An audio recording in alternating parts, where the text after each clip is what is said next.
Mauricio Pochettino backtracks on two-year-old comments disparaging Barcelona, which, of course, means it's time to queue up the Pochettino to Barca rumors. Plus, it is still very much kit season. A couple of new kits unveiled. Manchester City's away and Liverpool home shirts. I will tell you what we think of them, and you can do the same in the comments. And please stand clear of the doors on the transfer train. Next stop for Ivan Rakitic, Alexis Sanchez, and Willian, all on board. Welcome on to Sports First.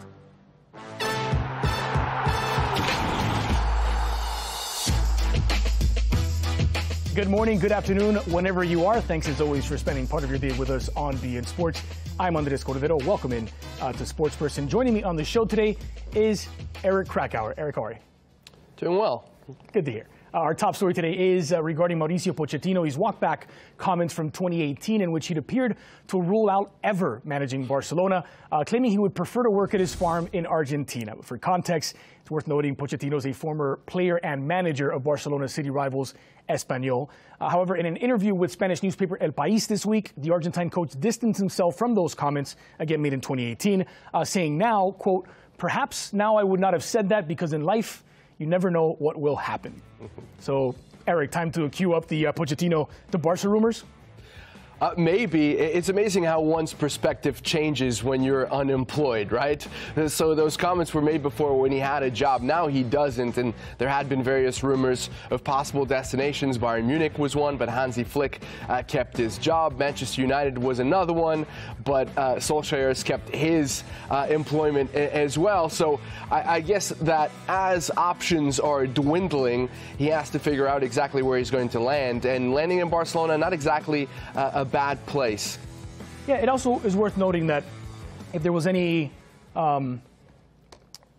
fear of going up against Espanyol in La Liga next season, that has been wiped out because obviously the Parakeets have been relegated, which makes the decision possibly easier for someone like Mauricio Pochettino. As always, you can chime in with your comments via the Facebook chat. Mo Sadi already getting instant. And that's why I don't believe when someone says, I won't play for this team or won't quit this team. Right. When money's on the table and the opportunity for titles and championships, the loyalty and the team doesn't matter anymore. There's also the fact that you could manage a team like Barcelona with a player like Lionel Messi, and he's long enough removed now from his days at Espanyol, both as a manager and as a player, that it really shouldn't be that much of a loyalty concern, should it?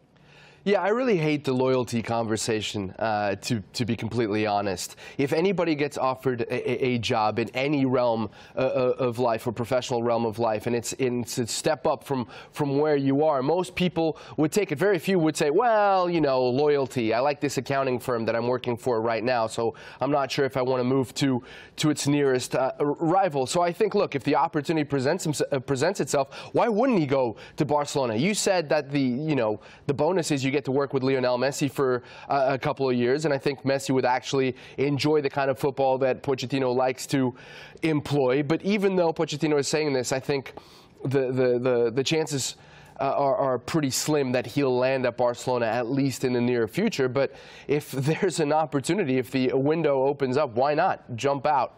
What does this say about Quique Setién, right, who is currently Barcelona's manager and who does have a contract beyond this season for the Blaugrana, but there seems to be, at least in the reports in the Catalan papers, a sort of ultimatum for Quique Setién where the bar is set at win the Champions League or else.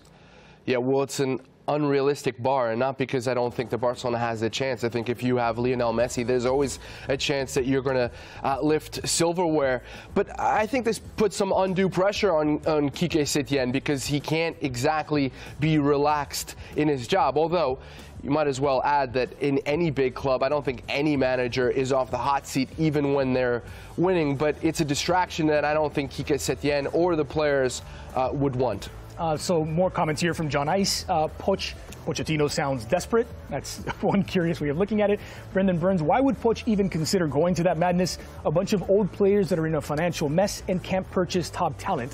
So I think there's something there, but I probably wouldn't go quite as far as Brendan has. I think the uncertainty around Barcelona's future might be a bit of a question for any manager, because say Pochettino or anyone else does agree to replace Setién at the start of next season, in 2021 Barcelona do have presidential elections, and the current president, Josep Bartomeu, is not at all guaranteed to continue. So you could find yourself, if you're Mauricio Pochettino, signing on under one president only to find that the next president might, for example, have Xavi Hernandez in mind and not really much use for Pochettino, who I think would want something longer than a one-term deal. Yeah, of course, and we know that's usually the deal with new presidents. New presidents want their own coaches, their own managers, and that's not exactly the kind of ground that you want to land on because it's pretty tenuous. But I think there's, I forget who made that comment about the mess that Barcelona is right now as a club, and I think Brendan Burns, I think that's a very good point. I actually asked this question of Jamie Easton a few weeks back when I was on your current hot seat, Dre, and asked him whether there was any manager with a pretty long resume and a successful resume who would want to risk his reputation by going to Barcelona right now, because I don't think anybody can point the finger at just one problem at that club. There are various problems, and a manager has to navigate that turbulence. So I'm not sure if it's going to be the most welcoming club to go to, but the fact that it is Barcelona, one of the greatest clubs in footballing history, it's very hard to pass up that opportunity.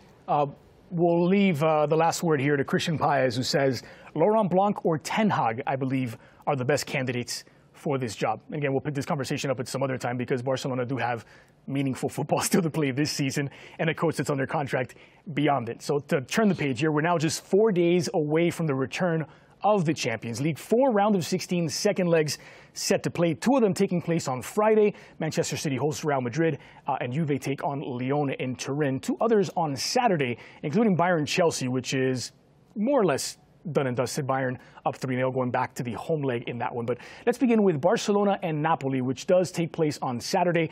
The first leg finished 1-1 in Naples all the way back in what feels like last season in February. A first half opener by Dries Mertens. That was canceled out by Antoine Griezmann's second half equalizer. And Barca now hosting the second leg again on Saturday with Sergio Busquets and Arturo Vidal both suspended. Still questions about whether Lenglet will be fully fit for that game. And there are reports in the Catalan press that Quique Setién is planning to shake up his formation to something like a 3-5-2. We saw that with Setién at Las Palmas, we saw it at Betis, and we saw it early on to his Barcelona tenure, though he did abandon it pretty quickly. Now the absences of players like Busquets, like Vidal, Umtiti, who's not fit either. The shortage at center backs means he only has Piqué and Lenglet, assuming he's ready to go. And so what do you make of this potential 3-5-2 for Barcelona, which, according to Catalan Daily Sport, would have Nelson Semedo as part of the back 3 with Piqué and Lenglet, which means Sergi Roberto and Alba would be the wing-backs, De Jong, Rakitic, and Puig in the middle, and Messi and Suarez up top. Well, the big absentee is obviously Griezmann in that lineup that you just uttered. It also sacrifices wingers, so Ansu Fati is pretty much out of the picture if that's the way you're going to play. You're not going to play him as a wing back unless you play him more in a central position, but we've never really seen him play there before. The interesting one for me as well is Nelson Semedo playing in that back 3 as opposed to Sergio Roberto, who's actually played in that position. I actually think the wing-back role is perfectly suited for Nelson Semedo. But, hey, listen, he's tried different things. It hasn't always worked. Sometimes it has. For example, that diamond midfield with Messi at the very tip. That worked for a couple of games. It worked in Villarreal. It didn't work in the next game. I forget what it is now. So these experiments, and by the way, Quique Setién has had some time to make them, could pay off. So why not make them? I think more than the change in shape, what could actually help Barcelona here against Napoli at home is the rest that they're getting in between matches. Now, granted, there is the potential for too much rest, which would lead to rust, especially against the Napoli side that have been playing official Serie A competitive games, which more frequency, with La Liga ending before the Serie A did. Serie A just now wrapping up. But if you look at games in which Barcelona have at least a full week to prepare when they're fresher, because so many of the key components to that 11 are 30-plus, over the age of 30, when Barca get rest, they're very, very dangerous. And I think that maybe is something working in Barcelona's favor more so than any change in positions. I want to talk about the Semedo and Sergio Roberto dynamic that you talked about there, because, yes, we have seen Sergio Roberto play this sort of makeshift center back that becomes a right back when Barcelona are in possession.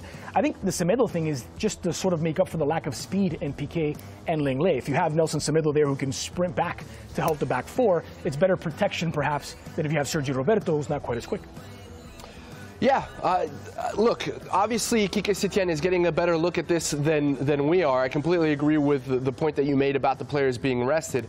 Before the La Liga campaign resumed, one of the points that I made and why I thought that Barcelona were going to be favorites going into that final sprint is because Quique Setién finally was going to have some time, or finally had some time on the practice field with the players. Now, obviously, that did not come to pass.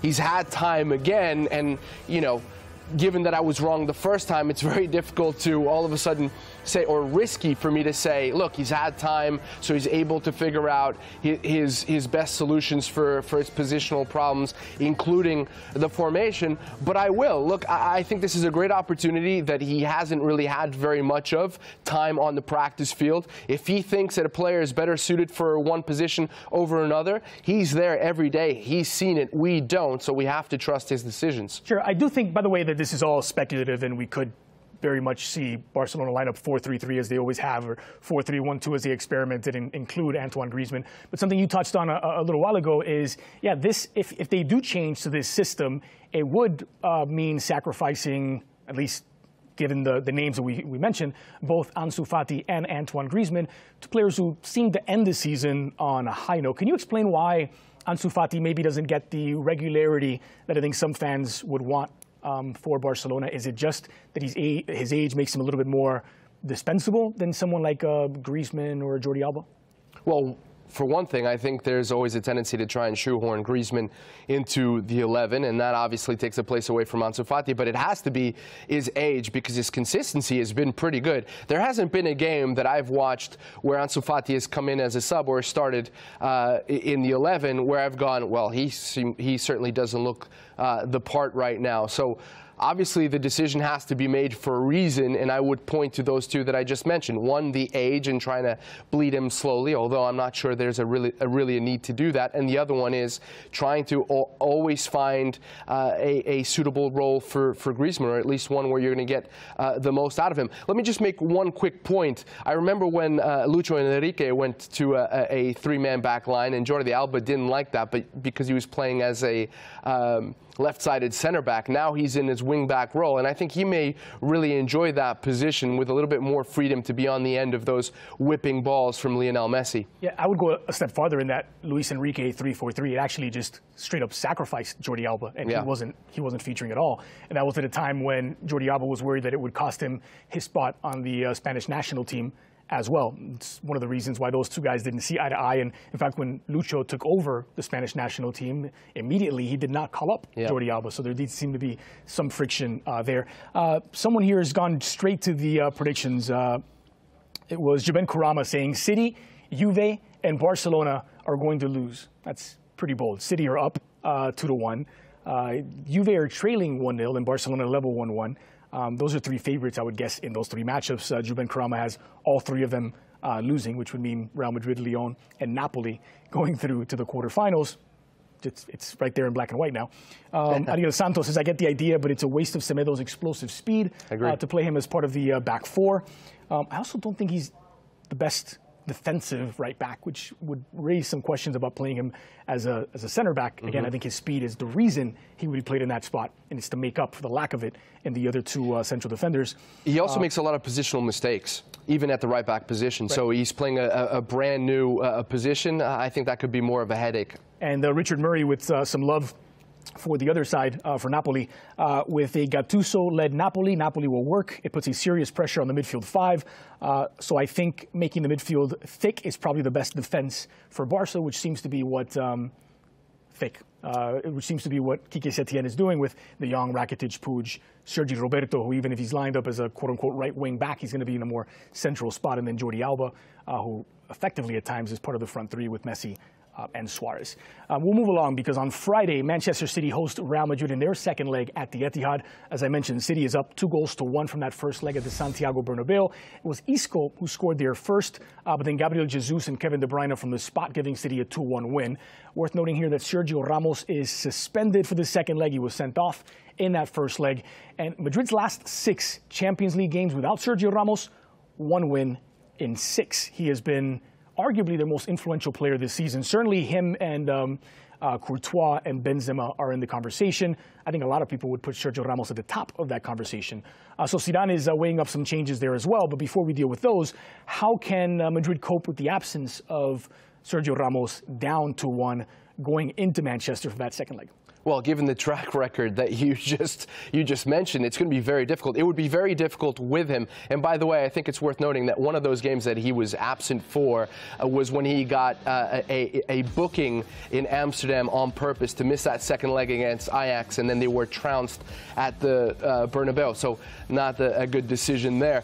The question for me is who replaces him? Can Militao and Varane play together? They both play on the right side of a back four in the center back tandem, so it will be interesting to see whether they can coexist. Nacho is back healthy, and for me that would be the pick because he has a lot of positional versatility. He's used to playing on the left side of a back four, sometimes as a left back, so you think it's a more natural fit in Ramos's position, which is the left-sided center back. But the thing here is that Real Madrid won the league this season because they were so good defensively at the Etihad. They're going to have to chase the game. They're going to have to attack more. And we'll see what that does to Zinedine Zidane's system. Although, given what he was able to do in the domestic campaign, it's very hard to bet against him. But Manchester City look like a very well-oiled machine right now, and they are clearly the favorites in this tie. So just going back to what you said about the absence of Ramos there, I think at his best, Nacho is maybe Madrid's best natural defender. And again, he can play any one of those four positions. But I don't know that he's played enough this season to be anywhere near his best. And so in that regard, maybe Militao in the last game gave a pretty good sort of dress rehearsal for knowing that Ramos was going to be absent against Manchester City.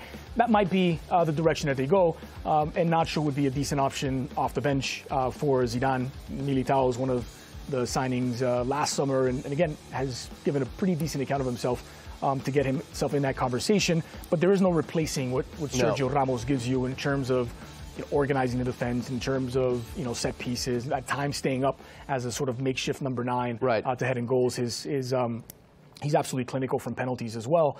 But it's not only on the, sorry to interrupt, but it's not only on the defensive end, but also on the build-up. Manchester City strangles you with that high press. And you look at Militao and Varane. Varane is a fantastic center back, but he sometimes leaves a little bit to be desired in possession building from the back. So if you move him to the left side of that center back duo, you're hindering him a little bit more. And where Militao, I think, is a little bit better with the ball at his feet, he'd have to play, I think, in that right-sided center-back position. So not only Nacho for his defensive prowess and versatility, but also I think he's a little bit better on the ball than those other two guys. Daniel Icome Jr. saying Militao will do the job. I am confident. So there's that. And Amar Al saying that no way that Madrid would survive City's massive attack. So let's talk about Madrid's attack, in fact, because Zidane reportedly weighing up some changes in the attacking trio. We've been talking all season about who would be the other guy when Hazard is healthy. You've got Benzema, Eden Hazard, and whom? Sometimes it's an extra midfielder like an Isco, sometimes it's a pure winger like a Vinicius. At the moment, according to the reports, it seems to be Asensio in the lead to take up that third-man spot, along with Benzema and Hazard. What do you make of an attacking trident of Asensio, Hazard, and Benzema? I wouldn't go with that attacking trident, and I'll tell you why. I think that if Zinedine Zidane was doing anything during this time off, he was watching Arsenal play against Manchester City in the semifinals of the FA Cup, and he will have looked at the way that Aubameyang was attacking the left channel and how City were vulnerable there, because Kyle Walker is not the best defender in the world. He's a very good player, but he's very good going forward, and yes, he's physical in the back line, but positionally he gets a little bit lost. He has a tendency to make mistakes. So I would actually start Vinicius in this game. He offers the same ability to stretch the field as Aubameyang, and that was obviously something in that Arsenal blueprint that worked, so why not follow suit? That's interesting, and Vinicius, you can always count on at least one really clear-cut chance from the young Brazilian, you just can't always count on him to put it away. But the question becomes then, what do you do with Eden Hazard? Because Eden Hazard is a better player coming off that left side. Right. Do you move him to the right? Do you play him more centrally in the preseason? Well, and in a couple of games in La Liga, he played just behind Benzema, and it actually worked well. I think he did it against Eibar in the first game back from the COVID suspension. So answer your own question then. Where do you see, if it is Vinicius and Hazard, where do they line up? Man, it's probably not Vinicius and Hazard, is it? Yeah, I know. That's the only question mark. But again, it's one of those tactical decisions. Maybe you play Hazard a little bit more centrally. Valverde starts, and he can, you have a little bit of an asymmetric formation, which Zidane has actually used in the past, with Valverde playing sort of as a center midfielder who drifts to the right side. There's going to be some tinkering, and Zidane is going to come up with a little bit of a surprise. I don't think we're going to see a repeat of this, but there was a lineup, one of the more recent lineups for Zidane, which I thought was such a Guardiola-esque lineup because it included just Karim Benzema as the only forward and 5 midfielders. I remember Pep Guardiola, if he could, playing with 10 midfielders. He would have 10 midfielders to the back line, midfielders on the front line if he could. And I thought it was curious to see Zidane do that with the Manchester City game coming up. But again, Hazard being healthy, not likely that he doesn't start. Friday's other matchup is also extremely close. It's Juve who welcome Olympique Lyon to the Allianz Stadium, where the old lady, fresh off winning a 9th consecutive Scudetto, now looking to overturn a 1-0 deficit in the Champions League round of 16. Lucas Toussaint scored 3 goals all season. One of those was the one that beat Juve back in February.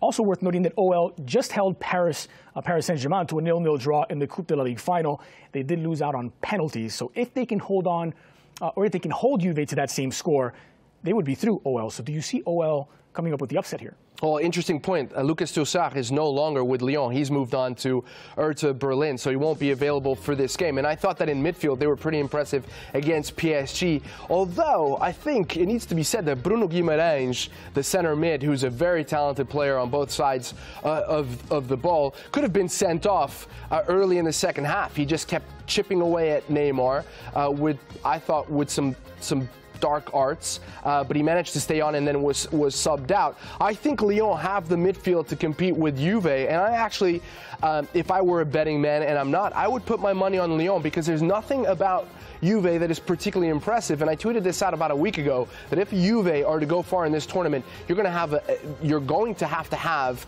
a very explosive and a very inspired Cristiano Ronaldo, and he was rested in the last game, so he'll be raring to go. But I think Lyon might pull out the upset here. So Ariel Santos chiming in.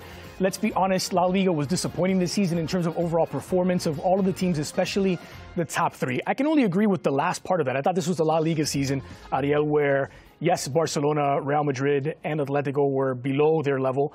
It was a weird season interrupted by the long COVID break. But you go to before that break happened, and I thought Real Sociedad were a joy to watch this season. I thought Getafe were terrific this season. Villarreal were one of the top scoring teams in European football. I think the truth to your statement is that the top 3 were below their level. It's one of the reasons why early in the season we said neither of these teams looks like a real legit Champions League contender, and yet here they are, all 3 of them into the round of 16 and potentially the quarterfinals beyond this weekend. But I do agree that it was disappointing at the very top of La Liga. I'm not sure I agree with the rest of that table being a disappointment this season. We have reached the football fashion portion of the program. New kits revealed, and we have the perfect guest for this sort of segment, but Gabriel Amado is not available today. So we'll settle for Eric Krakauer, a man who dresses like the owner of a restaurant that turns into a nightclub after dark.